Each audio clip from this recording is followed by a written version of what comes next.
الفيديو اللي انا بصوره لك دلوقتي ده مش عارف ليه ما كانش راضي ينزل، واصلا ما كانش راضي يتصور.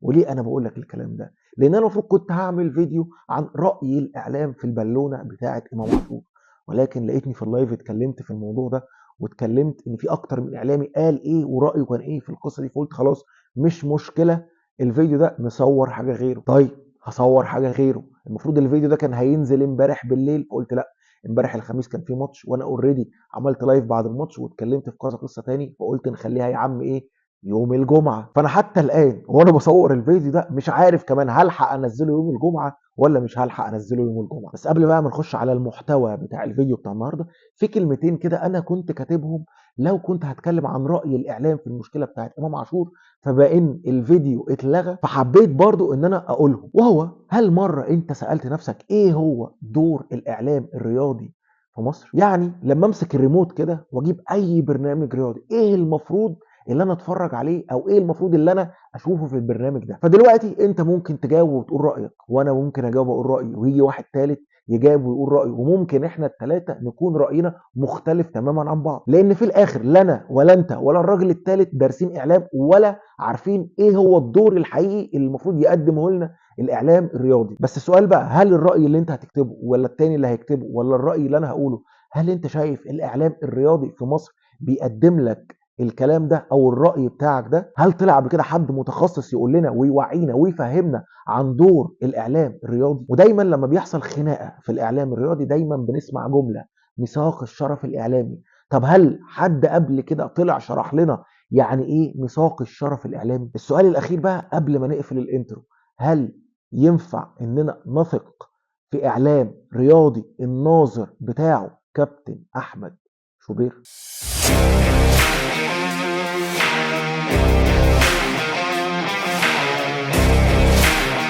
طيب قبل ما نبدا كده، لو انت مش عامل سبسكرايب اعمل سبسكرايب، لان اكتر من 50% من اللي بيتفرجوا على الكونتنت بتاع القناه مش عاملين سبسكرايب. ولو انت مش مفعل زرار الجرس ففعل زرار الجرس عشان اي فيديو جديد يجي لك اشعار بيه. وطبعا لو عجبك الفيديو ده ما تنساش تعمل لايك وشير وكومنت، وما تنساش هسيب لك لينك التليجرام تحت في الديسكريبشن، خش بقى واعمل جوين، ودي هنتكلم فيها في كل حاجه تخص القناه. هنا هاخد رايكم في الفيديوهات اللي انا ممكن انزلها.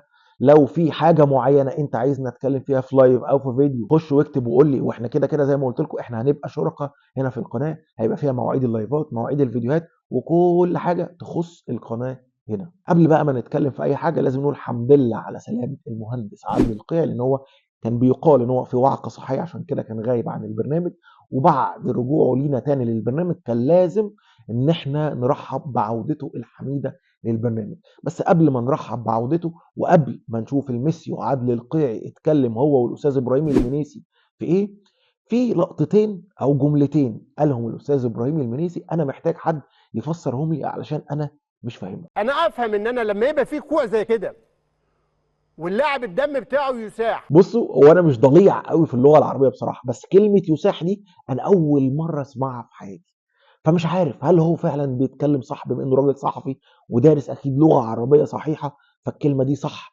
وانا اللي جاهل، ولا الكلمه دي هو اتزنق في كلمه فراح مالي عشان يعبي بيها الهوا وعشان يشرح ويفهمنا وجهه نظره بيها.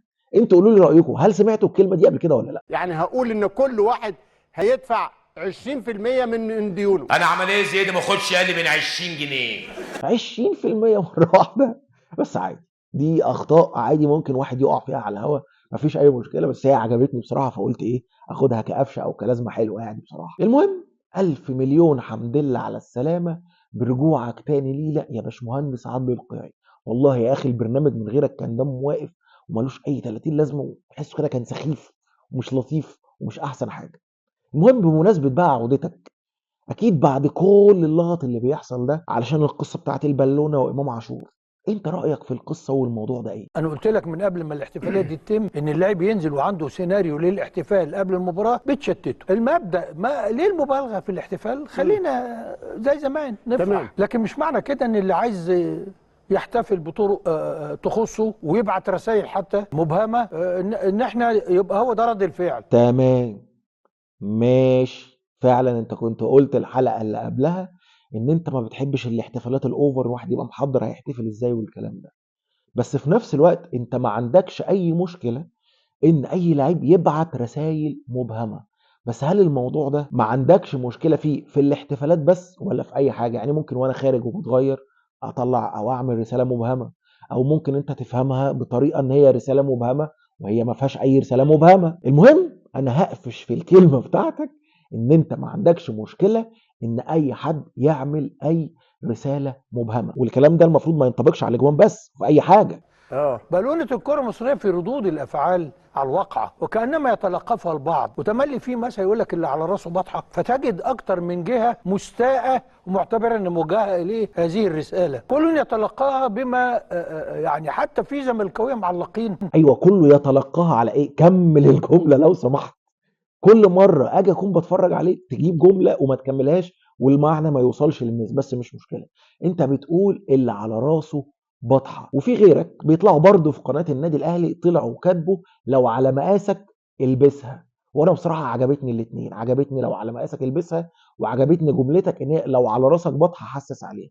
وده هيرجعني للكلام اللي انا قلته على الفيسبوك يوم الواقعه بتاعه امام عاشور، وهو الصوره اللي هتظهر قدامكم دي. شيكابالا كان في ماتش ديربي، في ماتش قمه، بيتغير وخارج، الراجل بص على الجزمه بتاعته لا مش نظيفه، وسخه، فقال ينفضها وهو خارج. او ممكن يكون بيبعت رساله مبهمه زي ما انت بتقول وان انت ما عندكش اي مشكله فيها. الدنيا قامت وما عادتش، وشيكابالا اتوقف بعدها، وانتوا واعلامكم اللي هيكتوا الدنيا ان ازاي شيكابالا يعمل كده وهو خارج من الماتش. فبنفس الجمله وبنفس المنطق بتاعكم هقولها لك، لو انت شايفها على مقاسك البسها، واللي على راسه بطحه برضه بيحسس عليها يا معلم. المهم ان الباشمهندس عادل القيعي والاستاذ ابراهيم المنيسي برضه ما بيسيبوش اي حاجه بتتقال على الاهلي وبيعدوها مرور الكرام. ما ينفعش، هم ملك وكتابه وهم درع وسيف النادي الاهلي. فهاني حتحوت استضاف في يومين ورا بعض مروان حمدي، واليوم اللي بعديه استضاف احمد عبد الرؤوف. هم علقوا على كلام احمد عبد الرؤوف والتحكيم، وسيبك من الجزئيه دي دلوقتي، ممكن نبقى نتكلم فيها قدام شويه او بعدين. الفكره بقى، هل هتعدي موضوع مروان حمدي واللي قاله مروان حمدي كده، ولا هتتحفونا بآرائكم الجميلة دايما؟ وما ادراكم من مروان حمدي، راجل مبدئيا مش بس اساء للنادي الاهلي وجماهيره، راجل مغتصب من قبل جماهير الاهلي امام النيابه العامه، راجل مشكو في حقه لدى رابطه الانديه ضد النادي، ضد اللي حصل منه في اتجاه النادي الاهلي. هل ده صاغ سليم عشان يسال على موقفه من التحكيم ورايه في التحكيم بيجامل الاهلي ولا لا؟ ده واحد كاره للاهلي ومتورط في قضيه مع الاهلي وسب ولعن، والتاني راجل لاعب ومدرب للزمالك وكلاهما لاعب سابق في الزمالك. الحقيقه مساله في منتهى الفجاجه. وما ادراك مروان حمدي، ماله مروان حمدي؟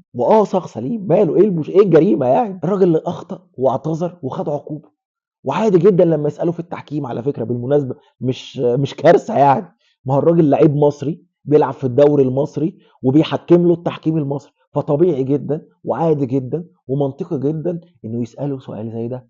السؤال بقى اللي انا عايز اساله لك ولغايه دلوقتي مش لاقي له اي اجابه من اي حد عنده، وهو اشمعنى مروان حمدي زي ما انت بتقول تم ملاحقته قضائيا وامام عاشور لم يتم ملاحقته قضائيا؟ الاثنين اخطاوا والاثنين اعتذروا، بل بالعكس ده امام الخطا بتاعه اكبر بكتير. وليه طيب امام الخطا بتاعه اكبر بكتير؟ لان مروان حمدي هو تطاول على جمهور النادي الاهلي وده غلط، واعتذر بدل مره 2 و3. بس امام عاشور يا سيدي الفاضل تطاول على جماهير واداره ورموز وكل حاجه عندكم، فاشمعنى ده ما تمش ملاحقته قضائيا وده تم ملاحقته قضائيا؟ اشمعنى ده تسامح وده ما تسامحش؟ المهم كمل تاني كلامك على مروان حمدي. انا مش عايز اجيب مروان حمدي على شاشه الاهلي، لانه كمان حتى اللي قاله في حق الكابتن سيد عبد الحفيظ يحاسب عليه الكابتن هاني حتحوت هو جايبه عشان قبل مروان حمدي. يعني انت دلوقتي عندك مشكله كبيره مع كلام مروان حمدي واللي قاله على كابتن سيد عبد الحفيظ. طب اشمعنى ما كانش عندك مشكله مع الكلام اللي قاله سيد عبد الحفيظ على مروان حمدي لما قال لك ده قليل الادب؟ هتقول لي ما هو قال كده علشان الشتيمه اللي شتمها مروان حمدي لجمهور النادي الاهلي. هقول لك بس مروان طلع اعتذر مره واثنين وثلاثه واخرهم كان امبارح. فهل الكابتن سيد عبد الحفيظ هيطلع يعتذر له او اعتذر له لما قال عليه ده قليل ادب بعد ما مروان اعتذر؟ لا. فاشمعنى زعلان من رد مروان حمدي وبتغلطه انه قال على سيد عبد الحفيظ كده، ومش زعلان ان سيد عبد الحفيظ يقول على واحد تاني ان هو قليل ادب؟ ولعلمك بقى هو مش من حق سيد عبد الحفيظ ان هو يقول عليه كده بالمناسبه يعني. وانا هنا بقى عندي سؤال لكل الاعلام الرياضي في مصر. ساعه المشكله ما بين حسين الشحات والشيبي، لما قرر الشيبي ان هو يرفع على حسين الشحات قضيه، الاعلام الرياضي قام وما قعدش ان ازاي خناقه او مشكله في ماتش كوره الموضوع يروح لساحه القضاء وكل الناس فضلت تتكلم. مفيش راجل رشيد يخش يحاول يصلح ما بينهم يا جماعه وما ينفعش، وكل الناس كانت بتدافع عن حسين الشحات علشان الموضوع ما يروحش للقضاء. وانا واحد من الناس اللي ما كنتش راضي برضو ان الموضوع يروح للقضاء، وقلت الكلام اكتر من مره في القناه هنا. ولكن دلوقتي برضو نفس الاعلام الرياضي اللي كان بيدافع عن حسين الشحات في موضوع القضاء هو نفس الاعلام الرياضي اللي عامل نفسه مش واخد باله، اللي عامل نفسه مش سامع، اللي عامل نفسه عادي جدا ان مروان حمدي يروح للنيابه ويتحاكم قضائيا على مشكله برضه في الكوره في الملعب. فلما بنقول ان انتوا بتتجاملوا في الاعلام وان الاعلام اهلاوي، او حتى اللي مش اهلاوي في الاعلام بيبقى خايف منكم وبيعمل لكم الف حساب، اهو باينه مشكلتين زي بعض والاتنين راحوا القضاء، بس واحد الاعلام كله بيدافع عنه ان المشكله ما تروحش للقضاء، والتاني مفيش اي مشكله ان المشكله تروح للقضاء وان هو يتحاكم وياخد حكم عادي جدا. ولا في حد بقى هيقول مفيش راجل رشيد يدخل ويتدخل ويحاول يحل، مفيش. فانتوا كلكم كده على بعضكم فيستك وملكوش اي 30 لازمه الا من رحم ربي. المهم، وبعد كده بيكمل المهندس عادل القيعي والاستاذ ابراهيم المنيسي وجابوا الكلام بتاع الاستاذ هاني زاده لما بيقول ان هو كان بيجامل نادي الزمالك في المنطقه بتاعه الجيزه. بس هقول لك على حاجه، انا سهل جدا اقول لك ان هو مثلا راجل كبر وخرف زي ما انت قلتوا على كابتن عادل هيكل لما اتكلم على موضوع عبده البقال والشراء بتاع البطولات، بس انا مش هعمل كده ومش هقول زيكم. او ممكن اقول على كابتن مصطفى يونس ان هو راجل مش ابن من النادي الاهلي وملوش علاقه بالنادي الاهلي وده كاره للنادي الاهلي عشان خاطر الناس اللي بتدير، لما قال النادي الاهلي اكبر مفسده في مصر. بس انا برضو مش هقول الكلمتين دول ولا هطلع اشكك في كلامه زي ما انتوا شككتوا في كلام الحاج محمد عبد الوهاب لما قال ان احنا كنا بنعمل كباري اللعيبه بتاعت الزمالك وبنحاول ان احنا نمشيهم باي طريقه. لا، مش هعمل كده برضه. طب هقول لك على حاجه، فاكرين ولا بلاش فاكرين؟ اتفرج كده. صفقة صلاح محسن اللي أحزنهم أني خلصتها عن طريقك، وأنت كان لك دور رئيسي فيها لحبك في النادي الأهلي. النادي كان محتاج لاعب، اللاعب حيجي، أنت كان لك تواصل مباشر معاه، وأنت اللي أنهيت الصفقة يا كابتن أحمد، صح ولا لا؟ نعم. نرجع للتاريخ. أنت ما كنت الشخص الرئيسي في إنهاء صفقة صلاح محسن. نعم. ولا لا؟ نعم. يعني كان ليا دور. اتفضل يا فندم. يا رباه، ما هذا؟ عارف الكابتن احمد شوبير كان منصبه ايه ساعتها وهو بيخلص الصفقه بتاعه صلاح محسن للنادي الاهلي؟ كان نائب رئيس اتحاد الكوره، مش حته بقى واحد موجود في منطقه وبيخلص وبيشيل شطب وبيشيل مش عارف ايه، لا بيجيب من الاخر. الفكره بقى ان هم كمان جابوا كلام لميدو قديم عشان يثبتوا وجهه نظرهم عن المجامله لنادي الزمالك. لما ميدو كان بيتكلم وبيقول ان انا وانا في نادي الزمالك كنت بتعامل مع الحكام بطريقه وهم كمان بيتعاملوا معايا بطريقه، ولما رحت ودربت فرقه تانية بتعامل معاهم بطريقه تانية واهدى، لكن هم ردهم كان غير ردهم عليا وانا في نادي الزمالك. بس هل الموضوع ده خرج من ميدو بس؟ لا، ده خرج كمان من لاعبين سابقين كتير في النادي الاهلي. وانا من كتر الناس او كتر اللعيبه اللي اتكلمت في القصه دي والله ما عارف اجيب لك ايه ولا ايه. بس ممكن نجيب مثلا مانجا لما اتكلم في القصه دي، احمد عادل اللي كان بيلعب برضه في النادي الاهلي واتكلم في نفس القصه دي في بودكاست مع عبد الرحمن مجدي. انا هجيب لك كلام واحد من اساطير النادي الاهلي وحارس النادي الاهلي. وحارس النادي الاهلي دي مش معناه انه كان جول كيبر بس، لا ده بيقدم برنامج حارس النادي الاهلي في قناه النادي الاهلي لما كان بيتكلم عن مجامله حكم قبل كده ليه ومخالفته لنص واضح وصريح في القانون في كره القدم. التاني كانوا لسه مطلعين القانون ده لذيذ بقى جدا. اللي هو اللي يمسك الحارس اللي يمسك الكوره في ايده، لا اللي يمسكها من بره ال 18 يطرد.